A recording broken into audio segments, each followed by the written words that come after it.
কাউকে অযথা চিন্তা করার দরকার নেই। মুখ্যমন্ত্রী জানিয়েছেন যোগ্য আবেদনকারীরা অবশ্যই অন্নপূর্ণা যোজনার সুবিধা পাবেন। ভেরিফিকেশনের কাজ এখনো চলছে এবং 30 আগস্ট পর্যন্ত এই প্রক্রিয়া চলবে। ইতিমধ্যে বহু মহিলা প্রকল্পের টাকা পেয়েছেন।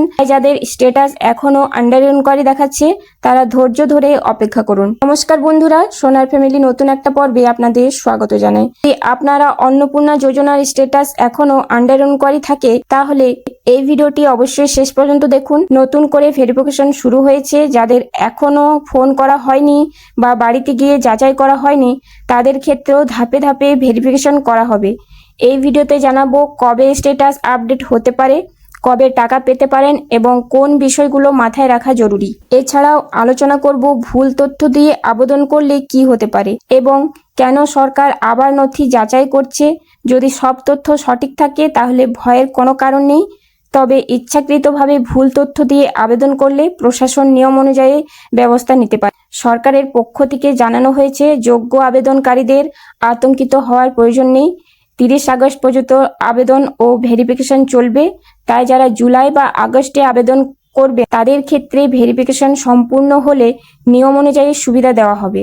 এখন বিভিন্ন এলাকায় আবার বাড়ি বাড়ি গিয়ে ভেরিফিকেশন করা হচ্ছে।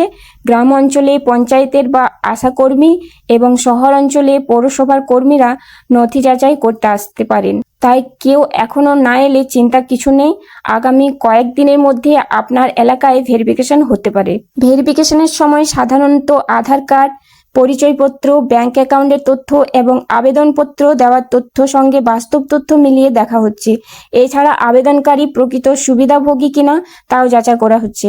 বিশেষভাবে দেখা হচ্ছে পরিবারের কেউ স্থায়ী সরকারি চাকরিতে আছেন কিনা অথবা পরিবারের কেউ আয়কারিতা কিনা। যদি প্রকল্পের নিয়ম অনুযায়ী আবেদনকারী অযোগ্য হন তাহলে আবেদন বাতিল হতে পারে।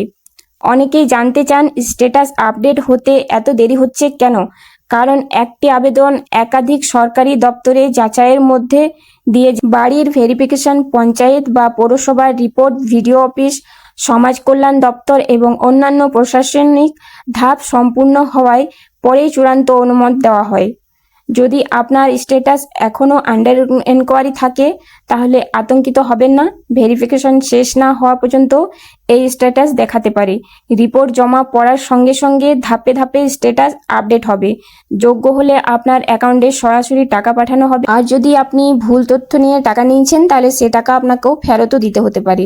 ভেরিফিকেশনের জন্য কখনো বাড়িতে আশাকর্মী আসতে পারে, কখনো ফোন করা হতে পারে, আবার প্রয়োজনে ভিডিও বা পঞ্চায়েত অফিসেও ডাকা হতে পারে। তাই মোবাইল ফোন চালু রাখুন এবং অচেনা নম্বরে ফোন এলে রিসিভ করার চেষ্টা করুন। মনে রাখবেন, ইচ্ছাকৃতভাবে ভুল তথ্য দিয়ে আবেদন করা ঠিক নয়।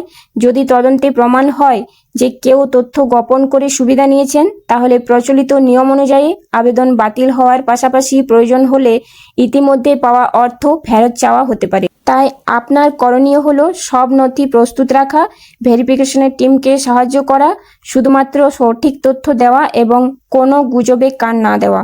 সবশেষে আবারও বলছি, আপনি যদি প্রকৃত যোগ্য আবেদনকারী হন এবং সঠিক তথ্য দিয়ে আবেদন করে থাকেন তাহলে অযথা চিন্তা করবেন না। ভেরিফিকেশন সম্পূর্ণ হলে নিয়ম অনুযায়ী প্রকল্পের সুবিধা পাবেন। ভিডিওটি ভালো লাগলে একটি লাইক করুন, বন্ধুদের সাথে শেয়ার করুন আর সোনার ফ্যামিলি চ্যানেলটি সাবস্ক্রাইব করে পাশে থাকা বেল আইকন প্রেস করে রাখুন যাতে সকল ভিডিওর নোটিফিকেশন আপনারা খুব সহজেই পেয়ে যান। আবার দেখা হবে পরবর্তী গুরুত্বপূর্ণ আপডেটে। ধন্যবাদ।